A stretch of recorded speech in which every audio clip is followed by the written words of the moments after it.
Hello everyone, I am Ifra, hope you are doing well. तो start करते हैं आज का टॉपिक। आज हम पढ़ने वाले हैं टेली ईआरपी में परचेज के लास्ट वाला सेशन है परचेज वाउचर में, जिसमें कि अभी तक आपको मैं बता चुकी हूँ कि परचेज वाउचर में अगर हमें एंट्रीज करनी होती है कैश से रिलेटेड एज इनवॉइस मोड में, तो वो एंट्रीज कैसे होती हैं उसके बाद मैंने आपको बताया था नेक्स्ट सेशन में कि अगर परचेज वाउचर में ही हमें एज वाउचर मोड में एंट्रीज करनी होती है, हमें इनवॉइस मोड में नहीं करनी है, वाउचर में करनी है, तो उसकी एंट्री कैसे होती है, कैसे रिलेटेड वो भी बताया था। एंड थर्ड वाले सेशन में हमने देखा था कि अगर हम क्रेडिट पर कोई गुड्स परचेज करते हैं किसी भी क्रेडिटर से, बट कैसे, क्रेडिट मतलब उधार पर, तो उसकी एंट्रीज कैसे होगी, क्योंकि हम उसमें क्या कर रहे हैं, पेमेंट नहीं कर रहे हैं, सिर्फ उधार पर माल खरीद रहे हैं।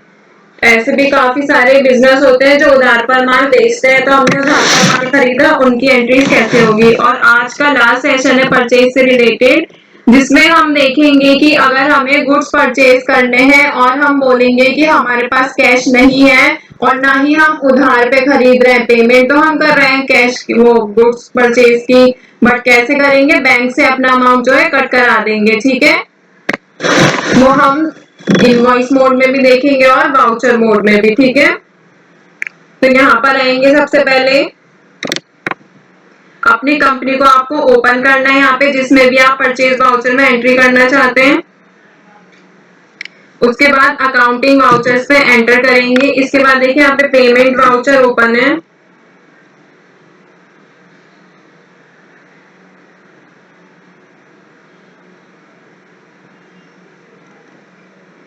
इससे पहले मैं आपको आपके ग्रुप्स और वो दिखा देती हूँ। इन्वेंट्री इन्फो पे जाएंगे, देखिए स्टॉक ग्रुप हमने यहाँ पे बना रखा है, इलेक्ट्रॉनिक्स और गारमेंट्स। और स्टॉक आइटम की बात करें तो स्टॉक आइटम भी हमने यहाँ पे क्रिएट कर रखा है, Dell, jacket, Samsung, Sony TV, trouser और टी शर्ट्स, ठीक है। और अगर यूनिट्स की बात करें तो यहाँ पे यूनिट्स भी हमने पीसीज में बना रखे हैं। गोडाउन की बात करें तो गोडाउन भी हमने दो यहाँ पे गोडाउन बना रखे हैं। स्टॉक कैटेगरी का ऑप्शन जो है यहाँ पे फेड हुआ है, तो उसके लिए हमें क्या करना होगा, F11 पर एंटर करेंगे, इन्वेंटरी फीचर्स पर आएंगे, कंपनी सिलेक्ट करेंगे जिसमें हम करना चाहते हैं। और देखिए सेकंड ऑप्शन है यहाँ पे स्टोरेज एंड क्लासिफिकेशन में मेंटेन स्टॉक कैटेगरी, उसको यस करेंगे और कंट्रोल ए से कर लेंगे सेव।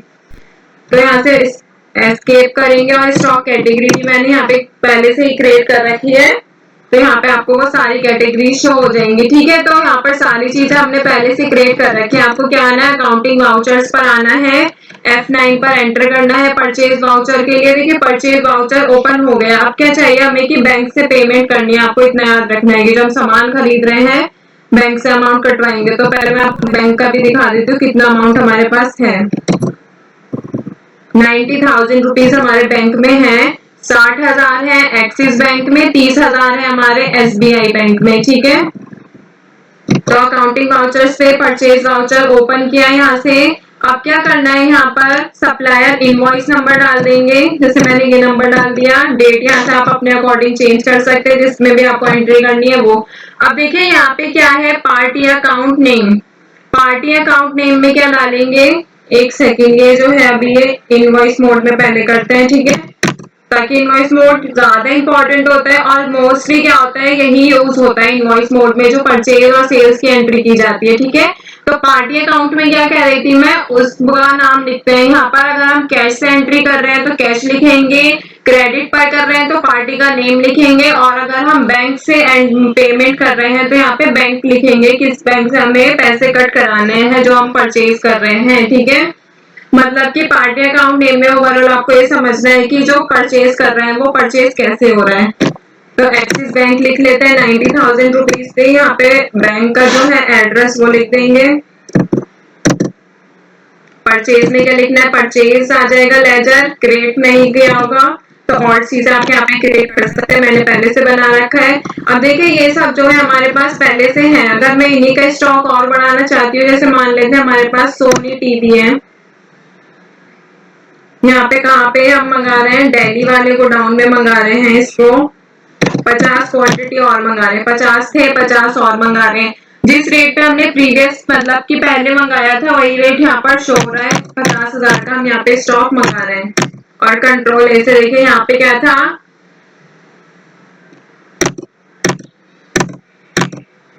इंस्ट्रूमेंट नंबर डाल देंगे और यहाँ से हो जाएगा सेव। अब यहाँ पर आएंगे, अगर हम बैलेंस शीट पे आते हैं, करंट एसेट्स पे जाएंगे, बैंक में जाएंगे तो बैंक का देखिए यहाँ पे कितना अमाउंट था 60,000 का, जिसमें से हम 50,000 का सामान खरीद चुके हैं। तो 50-60 में से 50 के 10,000 एक्सिस बैंक में बचा है और बाहर हमें पहले 90 शो हो रहा था, 40,000 शो हो रहा है दोनों बैंक का मिलाकर। ठीक है, अभी हमने एक्सिस बैंक से किया, एसबीआई में अभी हमने एंट्री नहीं की है। ठीक है, और परचेजेस जो है यहाँ पर नीचे आते हैं प्रॉफिट एंड लॉस में, परचेज हमारे यहाँ पर बढ़ जाएंगे। ठीक है, तो ये क्या है, बैंक से एंट्री हुई 50,000 की।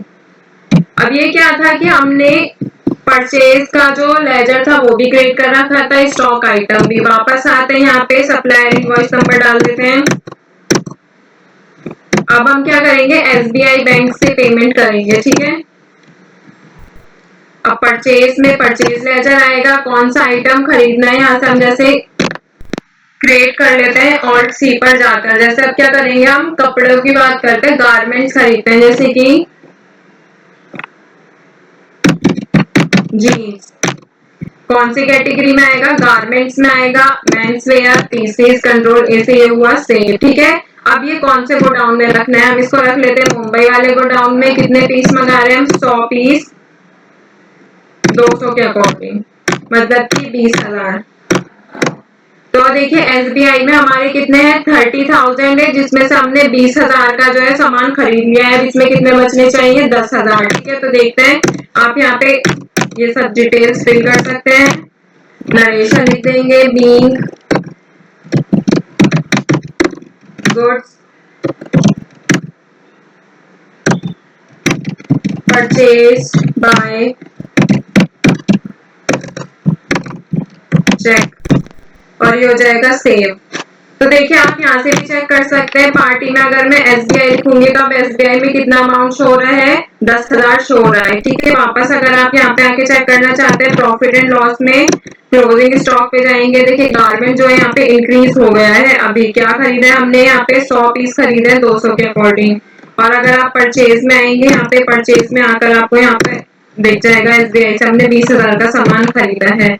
और दूसरा तरीका क्या है, डायरेक्ट बैलेंस शीट में आएंगे, करंट एसेट्स में, और बैंक में आप चेक कर सकते हैं कितना अमाउंट हमारा अभी बचा हुआ है। ठीक है, तो ऐसे आपको क्या समझ आया कि हमें जब बैंक से पेमेंट करनी होती है तो कैसे हम परचेज में एंट्री करते हैं। मतलब कि अगर हमें कोई सामान खरीदना है और हम बैंक से पैसे कटवा रहे हैं उसमें, क्योंकि अभी क्या है ऑनलाइन हो गया है तो यूपीआई ये सब ही चल रहा है, कैश जो हो रहा है वो कम पेमेंट हो रही है आजकल। ठीक है, तो उसी के अकॉर्डिंग वाली एंट्रीज होती है जब हमें कोई चीज परचेज करनी होती है।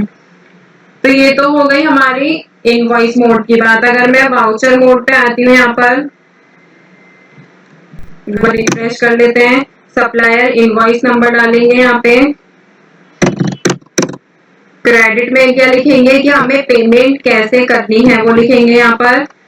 जैसे हम एसबीआई लिख लेते हैं कि हमें 5,000 की पेमेंट करनी है। ठीक है, परचेज करना है। ठीक है, बट क्या परचेज करना है यहाँ से हम देखते हैं। जैसे हमारे पास जैकेट के सिर्फ 15 पीस है, तो हम जैकेट खरीद रहे हैं, कहाँ पे रखेंगे, दिल्ली वाले गोडाउन में रखेंगे। 15 पीस और खरीद लेते हैं, लेकिन 5,000 का खरीदना है तो हम 5 पीस और खरीद लेते हैं 5,000 के अकॉर्डिंग।